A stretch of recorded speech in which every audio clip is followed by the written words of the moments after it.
ከዛ በኋላ ወጥተው ወደ ጀነት ይመጣሉ። ስለዚህ ሁልጊዜ ዘውታሪዎች አልሆኑም ማለት ነው። ኢነ ረበከ ያንተ ጌታ ፈዓሉ ሊማ ዩሪድ የፈለገውን የሚሰራ ጌታ ነው። የፈለገውን መስራት የሚችል ጌታ ነው አላህ ሱብሓነሁ ወተዓላ። ወአማ አለዚነ ሱዒዱ እነዛ እድለኛ የሆኑ ሰዎች ፈፊል ጀና እነሱ ደግሞ በጀነት ውስጥ ነው የሚኖሩት። ኻሊዲነ ፊሃ በጀነት ውስጥ ዘውታሪዎች ሲሆኑ ማዳመት ሰማዋት ወልአርድ ሰማያትና ምድር በዘወተሩ ልክ ዘውታሪዎች ሲሆኑ በጀነት ውስጥ ይኖራሉ።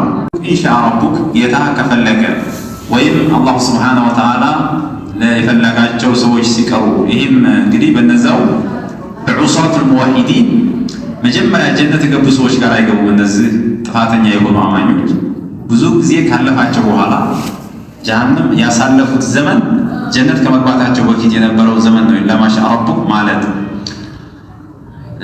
ወይም ኢላ ማሻ ረቡክ ኢንሻ ረቡክ ነው። አላህ ከፈለገ ነው ጀነት ማስገባትን በአላህ ላይ ግዴታ አይሆንበትም። ከፈለገ ነው የሚያስገባው።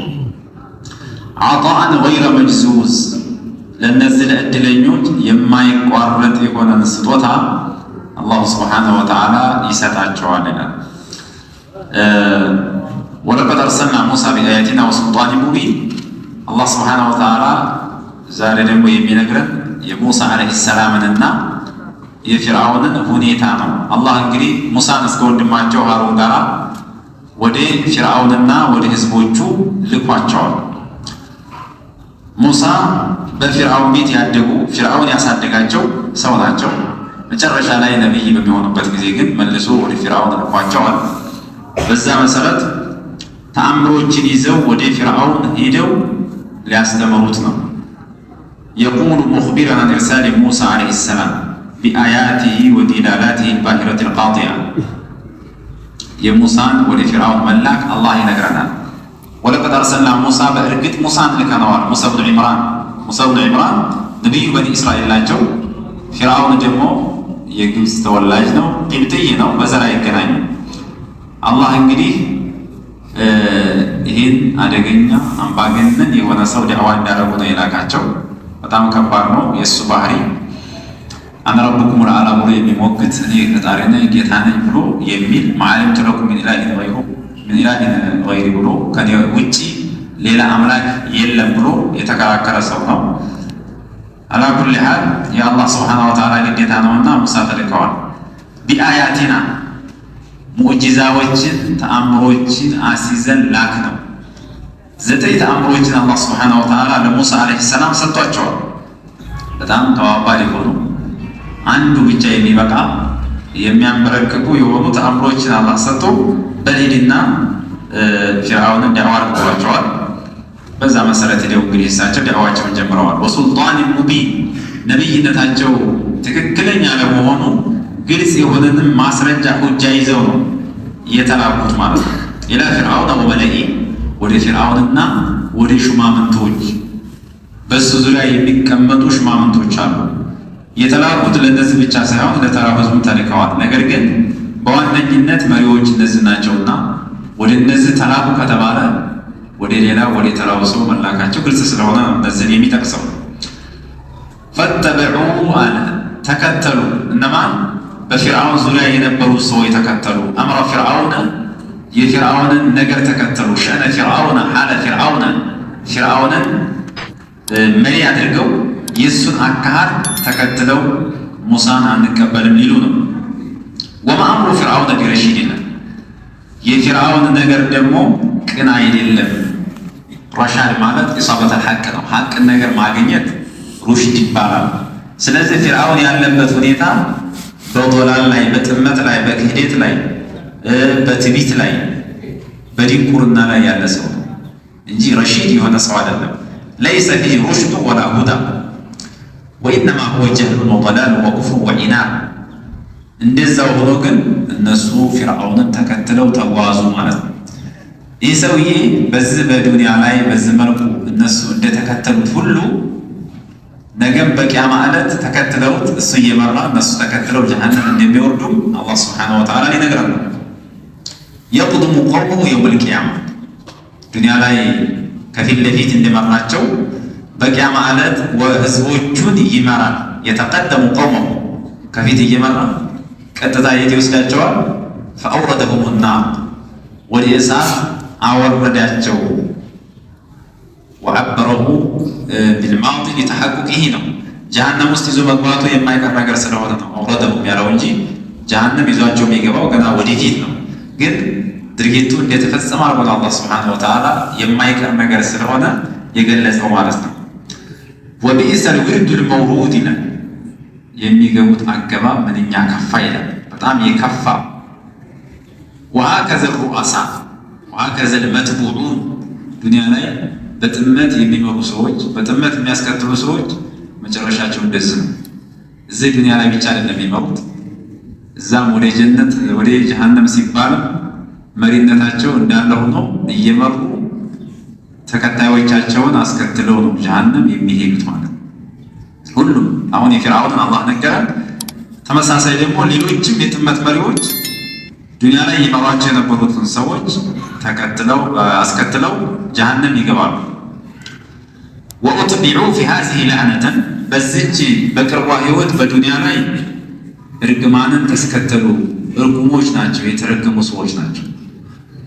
አትበዕናሁም ዚያደተን ዐላ አዳቢ ናር ለዕነተን ፊ ዱንያ አኸራ ላይ የሚቀጡት ቅጣት እንዳለ ሆኖ እዚህ ዱንያ ላይ የተጠፉት ጥፋትም እንዳለ ሆኖ የተረገሙ እርጉሞች ናቸው። ማንም ሰው የሚረግማቸው ናቸው። ለምን? መጥፎ ሰው ያው እርጉም ይረገማል። ወየውመል ቂያማ ኡትቢዑ የውመል ቂያመቲ ለዕና በቂያማ ዕለትም እንደዚሁ እርግማንን አስከተልናቸው፣ እዛም ይረገማሉ። ቢኢሰ ሪፍዱል መርፉድ የተሰጡት ስጦታ ምንኛ ከፋ። ስጦታቸው ምንድን ነው? መረገም፣ ጀሃነም መውረድ ነው የሚሰጡት ስጦታ እንጂ ሌላ ሽልማት የላቸውም።